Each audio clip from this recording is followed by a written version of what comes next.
രാജ്യത്ത് കോവിഡ് രോഗികളുടെ എണ്ണം ഉയരുന്ന സാഹചര്യമാണ്. ഇന്നലെ മാത്രം കേരളത്തിൽ 287 പുതിയ കേസുകളാണ് റിപ്പോർട്ട് ചെയ്തത്.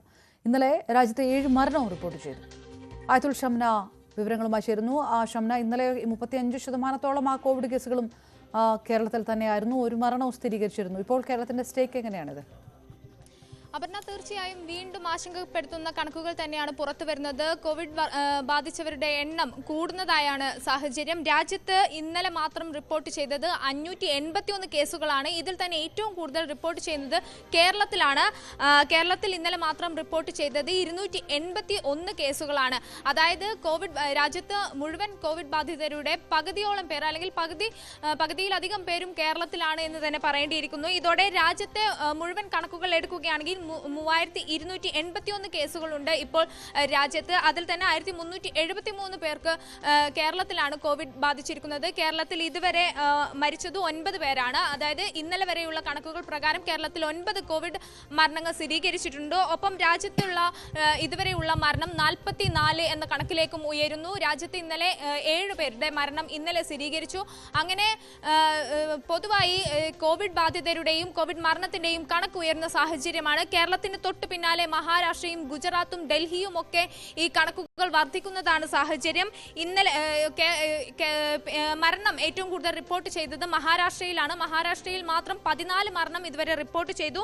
ഇന്നലെയുള്ള ഒരു കണക്കെടുക്കുകയാണെങ്കിൽ ഇന്നലെ ഏറ്റവും കൂടുതൽ കേസുകൾ റിപ്പോർട്ട് ചെയ്തത് ഗുജറാത്തിലാണ്. 43 പേർക്കാണ് ഇന്നലെ ഗുജറാത്തിൽ രോഗം സ്ഥിരീകരിച്ചത്. അങ്ങനെ ആശങ്കപ്പെടുത്തുന്ന ഒരു കണക്കിലേക്ക് കോവിഡ് കണക്ക് ഉയരുന്നു എന്നതാണ് സാഹചര്യം. മാത്രമല്ല വലിയ രീതിയിലുള്ള ജാഗ്രത പാലിക്കണമെന്ന് നിർദ്ദേശമുണ്ട്. കാരണം ഈ ഒമിക്രോൺ ജെൻ 1 വകഭേദമാണ് ഇത്തവണത്തെ കോവിഡ്.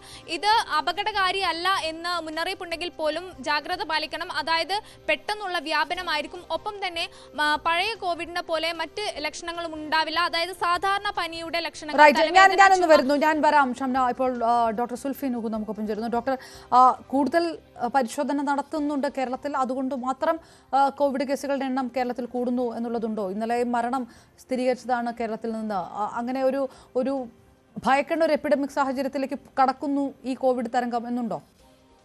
Absolutely no. ഈ കോവിഡിനെ സംബന്ധിച്ചിടത്തോളം നമുക്കറിയാവുന്നതാണ്. ഈ കോവിഡ് പാൻഡമിക് വന്ന സമയം മുതൽ തന്നെ എല്ലാവരും വളരെ കൃത്യമായി വ്യക്തമാക്കിയതാണ്. കോവിഡിന്റെ പാൻഡമിക്കിന് ശേഷം ചെറിയ ഒരു സൈക്ലിക്കൽ ട്രെൻഡ് ഉള്ള ഒരു രോഗമാണ്. അപ്പോൾ നമുക്ക് അസുഖങ്ങളുടെ ഒരു ചെറിയൊരു പീക്കുകൾ ഇടയ്ക്കുള്ള സമയങ്ങളിൽ വന്നു പോകുന്നത് ഒരു സ്വാഭാവികമായ രീതിയിൽ മാത്രമേ എടുക്കാൻ പറ്റൂ. ഇത് മറ്റൊരു വലിയ പാൻഡമിക് ആയിട്ട് മാറുകയും അടച്ചുപൂട്ടലും മാസ്ക് ധരിക്കുക, ക്വാറന്റൈനിലേക്ക് പോകുക, അത്തരം രീതിയിലേക്ക് പോകാനുള്ള ഒരു സാധ്യതയും ഇപ്പോൾ കാണുന്നില്ല. But at the same time നമ്മൾ ഈ രോഗലക്ഷണം ഇത് വളരെ പെട്ടെന്ന് പകരുന്ന ഒരു വേരിയന്റ് ആണ് ഇപ്പോൾ നിലവിലുള്ളത്. അതുകൊണ്ട് തന്നെ ധാരാളം ആൾക്കാർക്ക് അസുഖം ലഭിക്കാനും അവർക്ക് പനിയും ശരീരവേദനയും അപ്പർ റെസ്പിറേറ്ററി ഇൻഫെക്ഷന്റെ ഫീച്ചേഴ്സ് ഒക്കെ വരാനുള്ള സാധ്യതയുണ്ട്. അപ്പോൾ അത്തരം ആൾക്കാർ വീടുകളിലിരിക്കുക, വൈദ്യസഹായം ഡോക്ടറെ കാണുക, മരുന്നെടുക്കുക, അതിൽ കവിഞ്ഞ ടെസ്റ്റുകൾ നിർദ്ദേശിക്കപ്പെടുകയാണെങ്കിൽ അത് ചെയ്യുക. കൂടുതൽ ടെസ്റ്റ് ചെയ്യുന്നതുകൊണ്ട് തന്നെയാണ് കേരളത്തിൽ കൂടുതൽ ടെസ്റ്റുകൾ നമ്മൾ ഐഡന്റിഫൈ ചെയ്യുന്നത്. ഡെബിലിറ്റേറ്റിംഗ് ഇൽനെസ് ഉള്ളവർക്ക്, കോമോർബിഡിറ്റീസ് വളരെ ശക്തമായി ഉള്ള ആൾക്കാർക്ക്, രോഗപ്രതിരോധ ശേഷി കുറഞ്ഞിട്ടുള്ള ആൾക്കാർക്ക് രോഗത്തിന്റെ ഗുരുതരാവസ്ഥ കൂടുവാനും അത് ബുദ്ധിമുട്ടിലേക്ക് പോകാനുള്ള ഒരു സാധ്യത, ഒരു പ്രോബബിലിറ്റി നിലവിലുണ്ട്. ഇപ്പോഴത്തെ സാഹചര്യത്തിൽ കോവിഡ് ഒരു പബ്ലിക് ഹെൽത്ത് ചലഞ്ചാണ് എന്ന് തൽക്കാലം പറയാൻ കഴിയില്ല. ഇതിൽ പോലും നമ്മുടെ ഈ കാര്യത്തെ സസൂക്ഷ്മം നിരീക്ഷിച്ചുകൊണ്ട് കരുതൽ നടപടികൾ സ്വീകരിച്ച് മുന്നോട്ട് പോകേണ്ടതായിട്ടുണ്ട്. ഡോക്ടർ, ഇത് പകർച്ചവ്യാധികൾ ശക്തമായിട്ട് പകരുന്ന ഒരു സാഹചര്യം, കോവിഡ് ഇത്തരത്തിലുള്ള ആശങ്ക ഉയർത്തുന്നില്ലെങ്കിലും എലിപ്പനി അടക്കമുള്ള രോഗങ്ങളിലൊക്കെ ഇതിൽ കൂടുതൽ മോർട്ടൽ നിരക്ക് വരുന്ന ഒരു സാഹചര്യം കൂടിയുണ്ട്. ആ സമയത്തേക്ക് കൂടിയാണ് ഈ കോവിഡ് എത്തുന്നത്. അത് കൂടുതൽ ആശങ്ക ഉയർത്തുന്നുണ്ടോ? അബ്സല്യൂട്ട്ലി, അത് വളരെ സിഗ്നിഫിക്കന്റ് ആണ്. കോവിഡിനെ നമ്മൾ ഭയക്കണ്ട. പക്ഷെ നമ്മുടെ മഴക്കാലത്ത് എപ്പോഴും ഉണ്ടാകുന്ന ചില ഔട്ട്ബ്രേക്കുകൾ, ഫോർ എക്സാമ്പിൾ അതിപ്പോ ലെപ്റ്റോസ്പൈറോസിസ് ആണെങ്കിലും സാധാരണ വൈറൽ ഫീവർ ആണെങ്കിലും അതുപോലെ തന്നെ ഡെങ്കിപ്പനി ആണെങ്കിലും അതൊക്കെ തന്നെയും ഇപ്പോൾ ഒരു പീക്കിലേക്ക് എത്തിക്കൊണ്ടിരിക്കുന്നേ ഉള്ളൂ. അങ്ങനെ വരുമ്പോൾ ഈ അസുഖവും അതിനോടൊപ്പം ചേർന്ന് നിൽക്കാനുള്ള ഒരു സാധ്യതയുണ്ട്. അതുകൊണ്ട് തന്നെ പറയുകയാണ്, നമുക്ക് രോഗലക്ഷണമുള്ള ആൾക്കാർ മറ്റുള്ള ആൾക്കാരിലേക്ക് പോകാതിരിക്കാൻ ശ്രമിക്കുക. അത് കോവിഡ് ആണോ ഇല്ലയോ എന്നുള്ളൊരു സംശയത്തിനും അപ്പുറം പനിയുള്ള എല്ലാവരും ആദ്യത്തെ ദിവസം ഒരൽപ്പം റെസ്റ്റൊക്കെ എടുക്കാനുള്ള അപാകതയില്ല.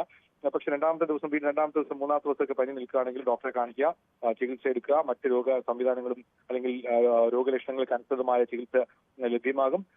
ഒരുപക്ഷെ ടെസ്റ്റുകൾ വേണ്ടി വരും. അത് കോവിഡിന് മാത്രമുള്ളതല്ല, മറ്റ് ടെസ്റ്റുകൾ ആവശ്യമാണെങ്കിൽ അതും ചെയ്യുക എന്നുള്ള ഒരു രീതി എടുക്കുക. നമ്മുടെ സീസൺ മാറി നിൽക്കുന്നത് കൊണ്ട് ആ സമയത്ത് COVID-19 കൂടെ വരുന്നതിലുള്ള ഒരു ഉത്കണ്ഠ തീർച്ചയായിട്ടും ഉത്കണ്ഠയും കരുതലും കൂടുതൽ നാം എടുക്കേണ്ടതായിട്ട്. ഡോക്ടർ, ഒരു കാര്യം കൂടെ, ഒമിക്രോണിന്റെ വകഭേദമാണല്ലോ ഇപ്പോഴും, അത് വലിയ ശക്തി ഉള്ളതാണോ? അത് കൂടുതൽ ശ്രദ്ധിക്കേണ്ടതായിട്ടുള്ള എന്തെങ്കിലും സിംറ്റംസ് ഉണ്ടോ ഇത്തവണ?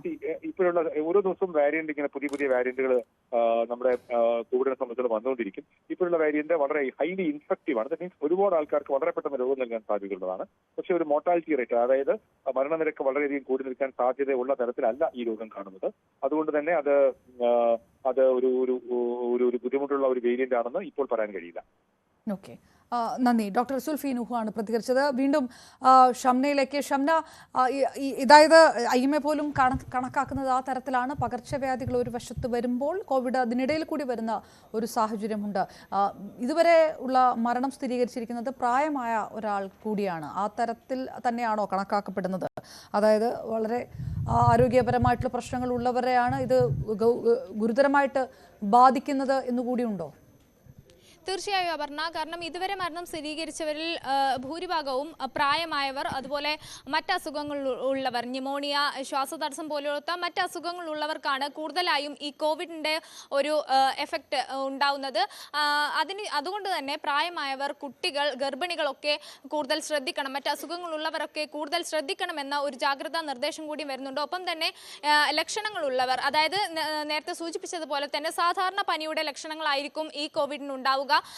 ജലദോഷം, പനി, തലവേദന തുടങ്ങി, ചുമ തുടങ്ങി സാധാരണയായി ഒരാൾക്ക് ഉണ്ടാവുന്ന ലക്ഷണങ്ങളായിരിക്കും ഉണ്ടാവുക. അതുകൊണ്ട് തന്നെ രോഗലക്ഷണങ്ങൾ കണ്ടാൽ ഉടൻ തന്നെ ആരോഗ്യ വിഭാഗമായിട്ട് ബന്ധപ്പെടുക. ഒപ്പം തന്നെ ഈ സ്വയം ഒന്ന് ശ്രദ്ധിക്കുക, അതായത് മാസ്ക് ധരിക്കുക, സാനിറ്റൈസർ ഉപയോഗിക്കുക, കൈകൾ ഇടയ്ക്കിടയ്ക്ക് വൃത്തിയാക്കുക, അകലം പാലിക്കുക തുടങ്ങി സ്വയം നമ്മൾ പഴയ കോവിഡിന് ചെയ്തത് എന്തൊക്കെയാണോ അത്തരമുള്ള കാര്യങ്ങളൊക്കെ ശ്രദ്ധിക്കാൻ കൂടി നിർദ്ദേശമുണ്ട്. ഒപ്പം തന്നെ സംസ്ഥാനത്തെ എല്ലാ ആരോഗ്യ കേന്ദ്രങ്ങളിലും കേന്ദ്രം ഇപ്പോൾ നിർദ്ദേശം നൽകിയിട്ടുണ്ട്. അതായത് ഓക്സിജൻ സിലിണ്ടറുകൾ, മാസ്കുകൾ, കിറ്റുകൾ, പരിശോധനാ കിറ്റുകൾ അടക്കമുള്ള എല്ലാ സഹായങ്ങളും, എല്ലാ സജ്ജീകരണങ്ങളും തയ്യാറായിട്ടുണ്ട്.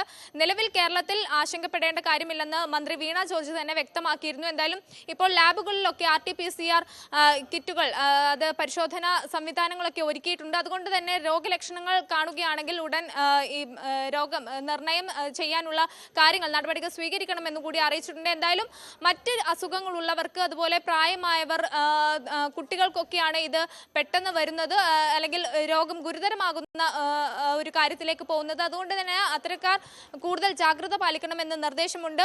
ഒപ്പം തന്നെ അനാവശ്യ ആശുപത്രി സന്ദർശനങ്ങൾ ഒഴിവാക്കാൻ നിർദ്ദേശമുണ്ട്. അതായത് ആശുപത്രികളിൽ മറ്റു രോഗികളെ സന്ദർശിക്കാനൊക്കെ എത്തുമ്പോൾ രോഗവ്യാപനത്തിനുള്ള വിവരങ്ങൾ നൽകിയത്. ജാഗ്രതയോടുകൂടി സംസ്ഥാനം കോവിഡിനെ നേരിടുകയാണ്.